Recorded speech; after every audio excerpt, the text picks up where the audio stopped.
Selamat datang teman-teman di Dialog Politik bersama saya Anissa Hadisiwi sebagai hostnya. Di kesempatan ini kita akan memberikan sebuah perspektif mengenai dunia politik dari perempuan sekaligus anak muda nih. Jadi belakangan ini di jagat media sosial juga sering kita temui diskusi soal perempuan dan perjuangan akan hak-haknya ya kan? Nah, karena kemarin juga momentumnya baru aja selesai pemilu ya, masyarakat termasuk di dalamnya juga anak-anak muda sudah mulai aware soal isu-isu seputar perempuan yang biasanya akan condong menjadi perhatian bagi para caleg perempuan. Nah, bersama kita di sini sudah ada Mbak Inayah Kusuma Dewi, salah satu calon anggota Dewan Perwakilan Daerah Dapil Klaten Pemilu 2024 kemarin.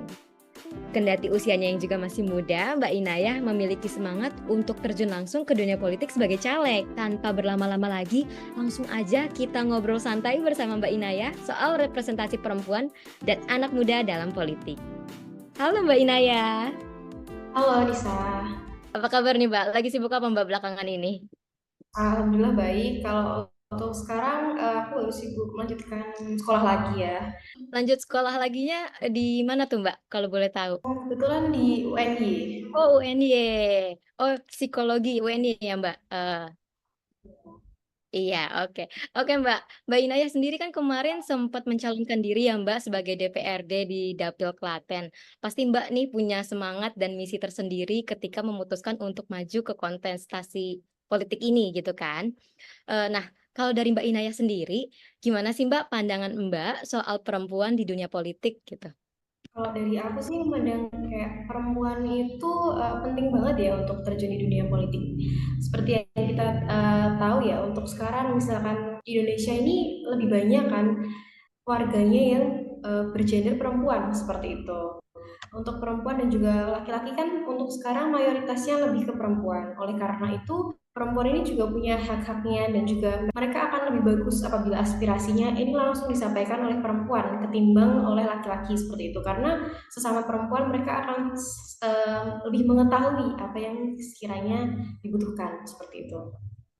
Oke, berarti tadi sedikit di-highlight kalau misalnya selain di Indonesia juga presentase antara perempuan dan laki-laki ini lebih banyak perempuan, jadi kayak juga ada pandangan di mana kalau misalnya aspirasinya disampaikan oleh gender yang sama, yang itu berarti perempuan, kita bakal bisa lebih nerima banyak gitu kan ya. Dan kiranya ada nggak perbedaan yang diharapkan gitu dengan adanya keterwakilan perempuan di parlemen gitu Mbak, dan bisa mengurangi bias gender ketidaksetaraan dari lingkungan masyarakat. Bagaimana Mbak dari Mbak Inayah sendiri untuk mengurangi bias gender dari ketidaksetaraannya?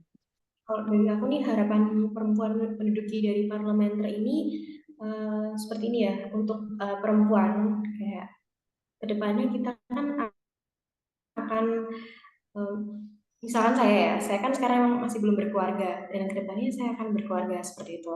Nah, untuk perempuan ini eh, dia memiliki peran dalam keluarga, ya kan, untuk misalkan mengasuh anak-anaknya ya. Nah, yang saya pelajari ini pola asuh anak ini ke depannya ini penting sekali untuk perkembangan generasi bangsa ke depannya.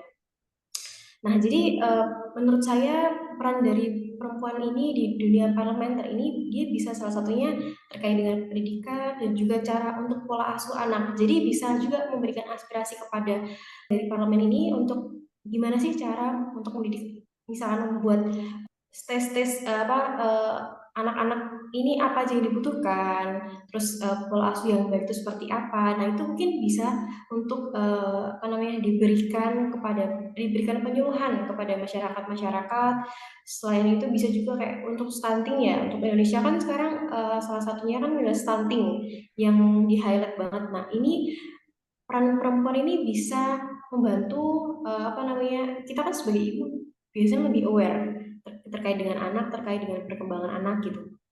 Nah, perempuan ini nanti ke depannya dia diharapkan memberikan sumbangan. Jadi kayak tadi misalkan dia bisa memberikan aspirasi buat pola anak yang apa pola perkembangan yang bagus itu gimana untuk disosialisasikan kepada masyarakat.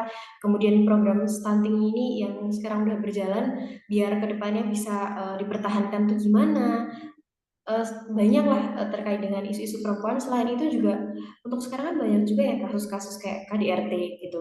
Nah, perannya pentingnya pentingnya perempuan ini kita sesama perempuan pasti, paham ya gimana rasanya kita nggak pengen di KDRT-in, nggak ingin kayak kita mendapatkan kekerasan, baik itu dari suami ataupun dari keluarga. Nah, kita kan pasti nggak mau itu. Nah, untuk itu mungkin bisa kita memberikan kayak, saran-saran terkait dengan pembuatan undang-undang atau dan sebagainya terkait dengan untuk perlindungan dari perempuan seperti itu. Karena perempuan kan memang pada dasarnya dia itu istimewa dan perlu untuk dilindungi seperti itu.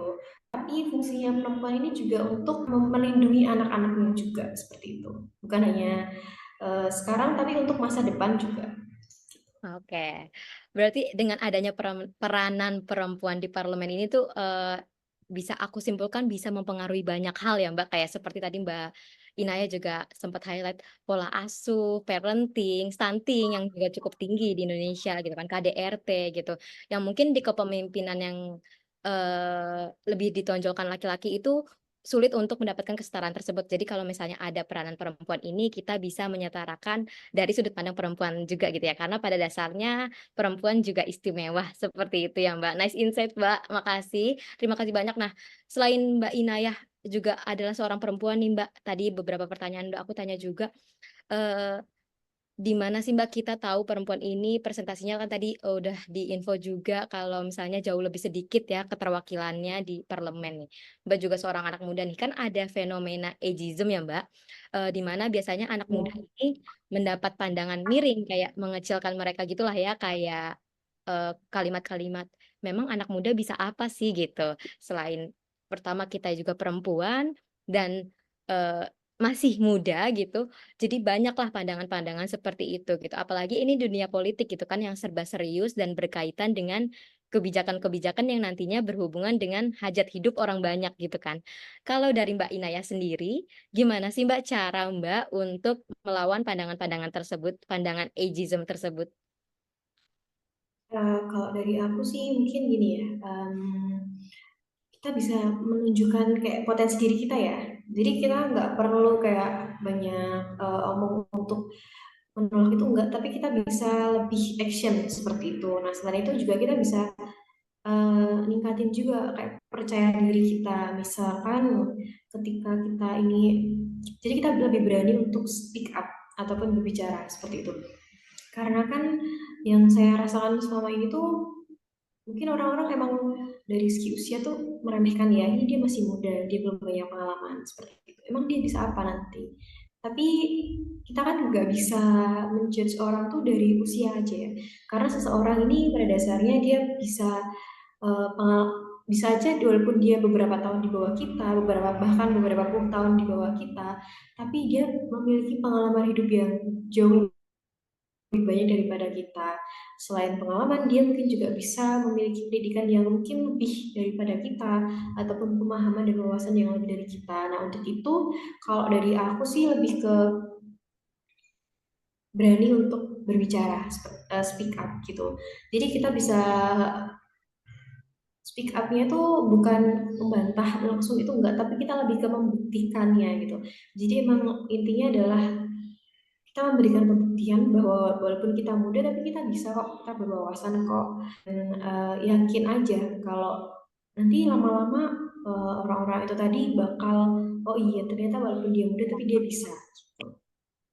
Oke, eee, bagus banget sih tadi jawaban-jawabannya, aku dapat banyak banget, kalimat-kalimat yang aku bisa highlight di sini nih, kayak gimana caranya kita bisa nunjukin potensi anak muda tuh nggak perlu banyak omong gitu kan ya, Mbak, lebih ke action, speak up gitu ya. Jadi, karena kan kita semua juga bukan di politik aja mungkin ya, Mbak, ini aku juga nanya ke Mbak Inaya nih, kalau misalnya kita nggak boleh ngejudge dari usia aja gitu ya, Mbak, bener ya? Speak up-nya juga di sini tadi Mbak Inaya nge-highlight, bukan bentuk membantah ya, tapi lebih ke memberikan pembuktian kalau misalnya kita tuh bisa, kita tuh mampu gitu. Jadi janganlah hanya lihat dari usia kita masih lebih muda dan sebagainya gitu ya. Nah, mungkin, ini kita juga udah mau masuk ke pertanyaan terakhir nih, Mbak, cepet banget ternyata. Nah, dari Mbak Inaya sendiri ada nggak, Mbak, sesuatu yang pengen Mbak sampein untuk menyemangati anak-anak muda atau perempuan juga dari segala umur yang ingin memperjuangkan hak-hak mereka, Mbak? Kalau dari aku sih gini ya, kita masih muda, kita juga, aku mah kan masih muda, kamu juga masih muda, kita semua masih muda, dan kita perlu banget untuk bermimpi. Tapi nggak cuma bermimpi aja, kita juga perlu perjuangan dan kita harus mengejar mimpi kita. Jadi kita harus berusaha seperti itu. Jangan karena nggak ada yang mustahil ya di dunia ini, apalagi untuk perempuan. Kita jangan takut, kita kita harus berani. Ya intinya kita harus terus berusaha dan jangan mudah menyerah. Seperti itu sih kalau dari aku. Oke, terima kasih banyak, Mbak. Jadi kita nih sebagai anak muda, masih anak muda, Mbak Inaya anak muda, aku masih anak muda dan banyak anak muda di luar. Kita perlu banget bermimpi, tapi nggak boleh mimpi doang. Kita coba lakukan gitu. Kita coba action, kita coba gitu ya semuanya untuk bisa membuktikan kalau misalnya kita itu bisa gitu ya. Mbak Inaya, terima kasih banyak karena udah berkenan untuk sharing perspektif Mbak nih soal politik dan soal representasi perempuan ya di dunia politik. Semoga apa yang disampaikan oleh Mbak bisa membawa semangat untuk teman-teman yang menonton tayangan ini juga. Terima kasih Mbak Inaya. Sama-sama, terima kasih juga ya. Sama-sama Mbak, terima kasih banyak kesempatannya, udah meluangkan waktu juga untuk video dialog politik ini. Oke teman-teman, terima kasih sudah membersamai kami sampai akhir dialog ini. Saya Anissa Hadisiwi, pamit undur diri. Sampai jumpa.